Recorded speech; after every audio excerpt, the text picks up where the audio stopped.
Buenos días, Dios. Reflexión del Evangelio del día por Monseñor Luis José Rueda Aparicio, arzobispo de Bogotá y primado de Colombia. Abre tu corazón a la palabra de Dios.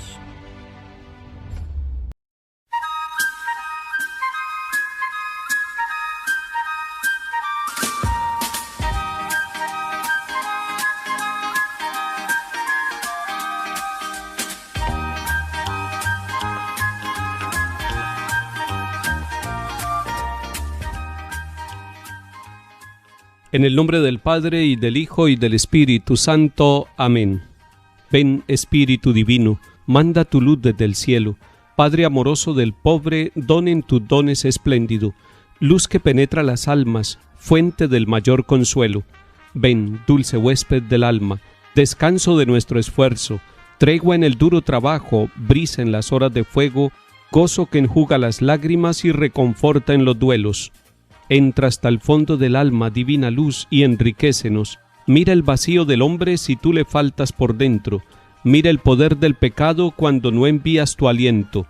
Riega la tierra en sequía, sana el corazón enfermo, lava las manchas, infunde calor de vida en el hielo. Toma el espíritu indómito, guía al que tuerce el sendero. Reparte tus 7 dones según la fe de tus siervos. Por tu bondad y tu gracia, dale al esfuerzo su mérito. Salva al que busca salvarse y danos tu gozo eterno. Amén. Lectura del libro de los Hechos de los Apóstoles, capítulo 15. En aquellos días, unos que bajaron de Judea se pusieron a enseñar a los hermanos que si no se circuncidaban conforme a la tradición de Moisés, no podían salvarse. Esto provocó un altercado y una violenta discusión con Pablo y Bernabé, y se decidió que Pablo y Bernabé y algunos más subieran a Jerusalén a consultar a los apóstoles y presbíteros sobre la controversia. La iglesia los proveyó para el viaje. Atravesaron Fenicia y Samaria, contando a los hermanos cómo se convertían los gentiles y alegrándolos mucho con la noticia. Al llegar a Jerusalén, la iglesia, los apóstoles y los presbíteros los recibieron muy bien. Ellos contaron lo que Dios había hecho con ellos, pero algunos de la secta de los fariseos que habían abrazado la fe intervinieron diciendo: hay que circuncidarlos y exigirles que guarden la ley de Moisés. Los apóstoles y los presbíteros se reunieron a examinar el asunto. Palabra de Dios. Te alabamos, Señor.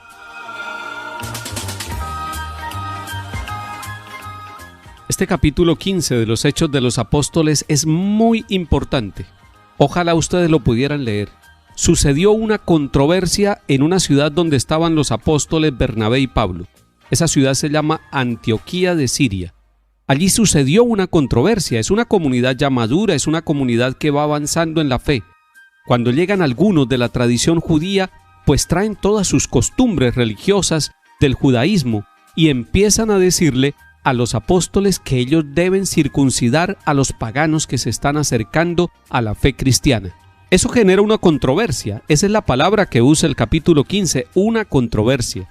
¿Cuántas controversias de fe puede haber en nuestra vida, en nuestra historia, en nuestras comunidades?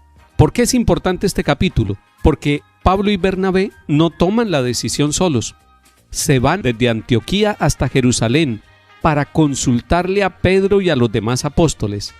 Es una forma bellísima que tiene la iglesia desde el comienzo, consultar con Pedro, que él y los demás apóstoles sean los que hagan el discernimiento y lleguen a una decisión ante esta controversia.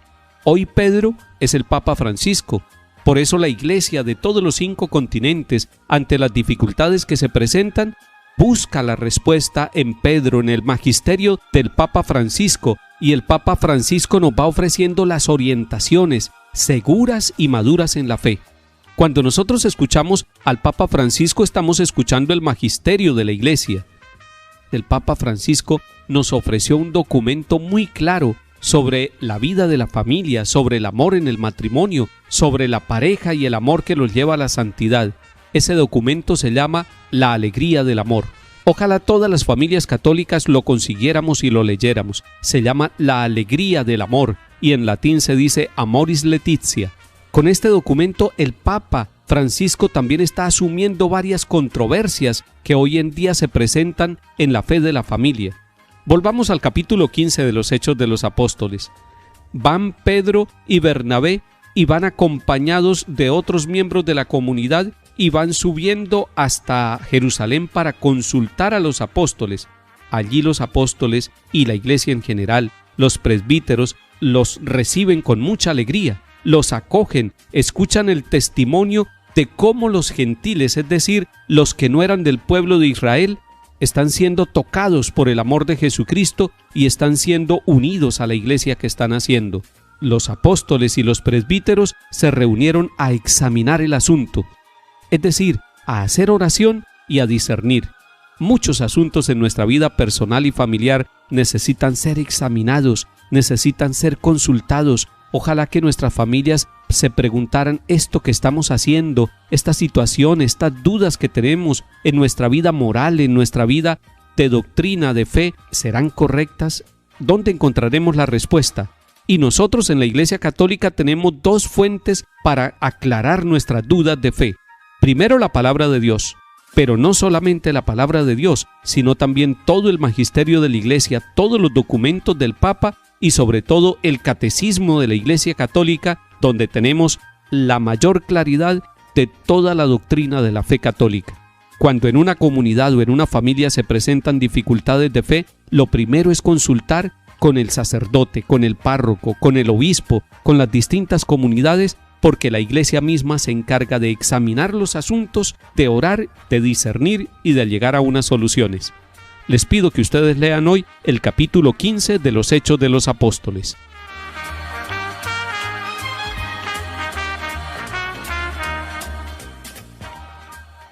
Salmo 121.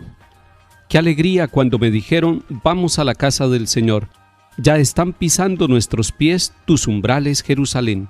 Allá suben las tribus del Señor, según la costumbre de Israel, a celebrar el nombre del Señor. En ella están los tribunales de justicia en el palacio de David.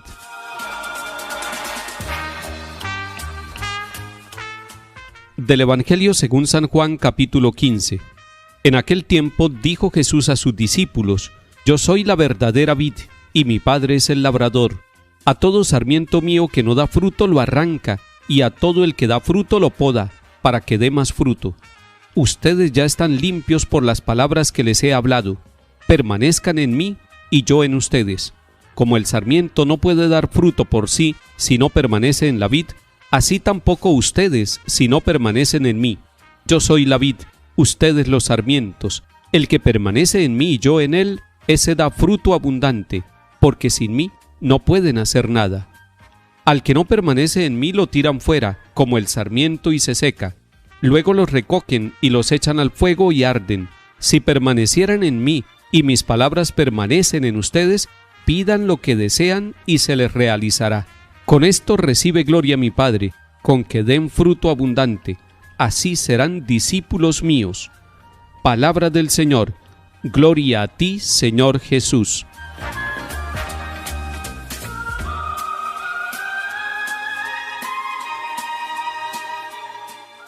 Bello este capítulo 15 de San Juan, donde Jesús habla de él mismo como la vid verdadera. Se está comparando con un tronco y nosotros somos las ramas, pero nosotros pegados al tronco tenemos que dar fruto. Ese es el ideal.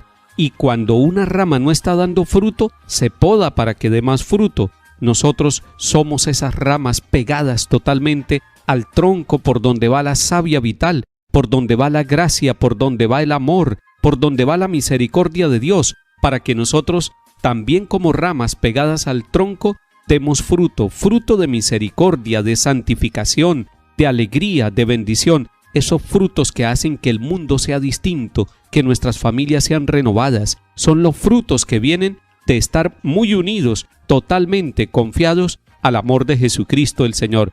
Me parece muy importante el versículo 5 de este capítulo 15 que empezamos a leer hoy. Dice, porque sin mí no pueden hacer nada. Esa palabra tiene que resonar en nuestro corazón. Sin mí no pueden hacer nada. Una rama que se despega del tronco no puede dar fruto, es imposible. Por eso nosotros estamos llamados a permanecer en la comunión, en la unidad con Cristo, con la iglesia y con los demás. Nosotros, cada uno por su lado, creyendo que somos muy inteligentes, creyendo que tenemos muchas capacidades, no podemos dar fruto. Y si damos fruto, no es un fruto que glorifica al Padre. Entonces nosotros podemos caer en el egoísmo, en el orgullo, sintiendo que nosotros somos capaces de dar ese fruto. El versículo 5 nos hace un llamado de atención y nos pone a nosotros en alerta permanente, porque sin mí no pueden hacer nada. Es unidos a Cristo como nosotros damos fruto. En Él queremos fructificar para gloria de Dios Padre, porque Él nos ha dicho: yo soy la vid verdadera y mi Padre es el labrador. Que el Señor nos dé la gracia de permanecer en Él y Él en nosotros. En el nombre del Padre, y del Hijo, y del Espíritu Santo. Amén.